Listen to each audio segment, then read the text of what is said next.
Hey guys, DBJ. It's kind of a video response again to one of Andrew's videos, Main Man, and it was a comment that he made, and it was "Don't kill your own spotlight."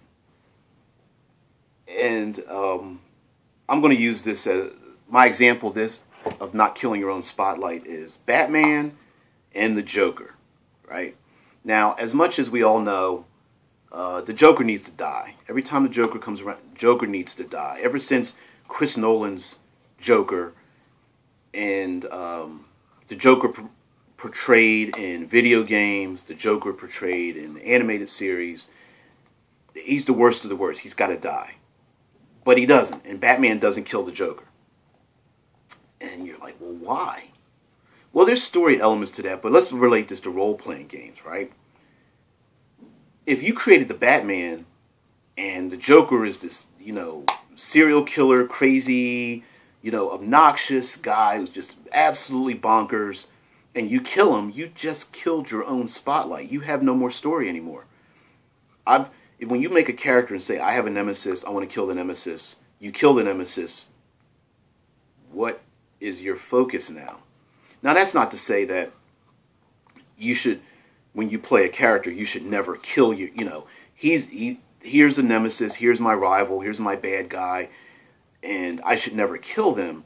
The idea is that you should always be making more stories. You want your character to be in the spotlight. You want to be in there. And that is not to say that you want to overstep everyone else in the game, but you want to create and have those elements in your background as a player that always lead to more story. You always want something, a nugget, a little seed in your pocket that you can plant and water and cultivate to create more story. Now, sure, you could have a story where you kill the nemesis and maybe someone related to the nemesis is like, well, okay, now I want to kill the player character, and that creates more story. But always in your back pocket, in the back of your head, if you don't have another story element, don't kill your first one. If you kill your own spotlight, that's your own fault, right? So, game's going along, the game master or storyteller or the flame tender says, hey, listen, you meet up with the big bad. We've had 3 game sessions already. The big bad shows up, big giant ogre. You confront the ogre on his own terms. Hey, you killed my father. My name's Inigo Montoya, whatever. You killed my father, prepare to die, right? So you have this confrontation. I don't even know if I pronounced the name right. You have this confrontation, fight, die roll, get the ogre down. You get the sword at your throat. What do you do? Everyone's sitting around. They're like, oh no, this point. What? I slice his head off and grab his hair and hold up his head as a trophy. Oh, okay, great. Wow, man, that was dynamic. Blah blah blah. Okay, we're gonna get together next week. What's gonna happen? Well, I guess we're gonna have to focus on somebody else next week because I've already killed my main bad guy. Yeah, we focused down on your story, so we'll go on somebody else. And now you're going. So, what do I do now? I don't have any other story ideas. I'm going to have to latch on to something. Don't kill off your own ideas. Yes, it's very, very easy to come up with the idea, I have a hated enemy, I'm hunting my hated enemy down, or my hated enemy is after me, and when we confront each other, we'll kill each other. But come up with some other better ideas. Is there a reason why you don't want to kill your hated enemy? Maybe you are related. Thor and Loki? Let's see, if Thor kills Loki, he just killed his brother and that storyline ends. Great. Hey, Captain America has Black Widow arrested, and so there's no interaction there. She's in prison for being a spy and murdering people, and Captain America is walking around. Great. Yeah, you can get into the, I feel bad about it, my character has morals, I'm going to have to do a soliloquy for my character because he feels bad about what he did. That lasts only so long, but then what, right? So don't kill the vibe, don't kill the story, don't kill the momentum of your own spotlight. Create reasons why it should, go further. when you as a player character are having conflict with another player character, allow that conflict to continue. Don't say, "Hey, grab the dice. I'm going to just draw my sword and kill him because he thinks different than I do." Dude, it's the first game. What the hell? What? Have that conflict go on. You be the dwarf and the elf that don't get along, but eventually, you end up finding out that you have more in common than you have differences. Keep the conflict going. And that doesn't mean to stop the game and now everyone has to stop because you and this other player character are arguing. But create those conflicts of interest, conflicts of thought. Be the person who's opposed and then lose the argument. Lose the fight.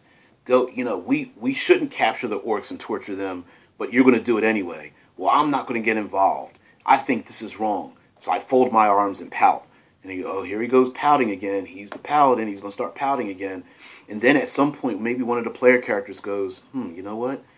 Maybe we should I'm going to argue with the paladin, but I'll let him win this fight.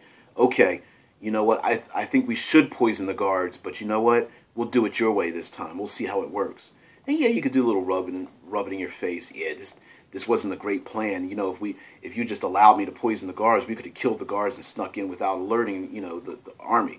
Yeah, but your way is bad, blah, blah, blah, blah, blah. And keep that conflict going. Keep not just arguments, but keep the camaraderie to go back and forth. Just a couple lines here, a couple lines there, move on to the next scene. Create some growth, create some character seeds. And then when you confront the big bad guy, there's a reason why you don't want to kill him.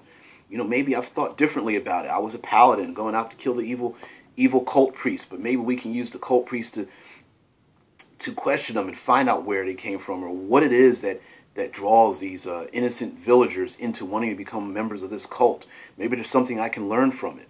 Maybe I don't kill the cult leader because I don't want to lower myself to their level, or create a story dynamic where the paladin leaves the cult priest alive and the cult priest starts speaking in his ear. Your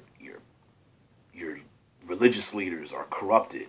That is why we've existed so long, and maybe start eroding away at the paladin, and the character playing the paladin is allowing this to go on and allowing themselves to be, corrupted little by this guy till they bring the person back to town for justice, and then starts thinking, I don't trust the paladin's order.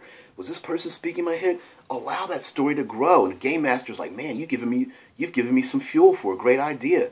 Let this go on, and don't go so far as to go, well, you're listening to the evil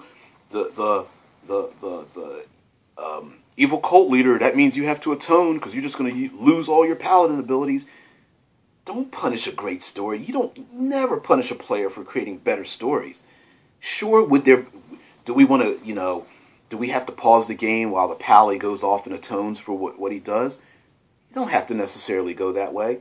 I mean, there's other things that player characters do in D&D where other player characters are not involved.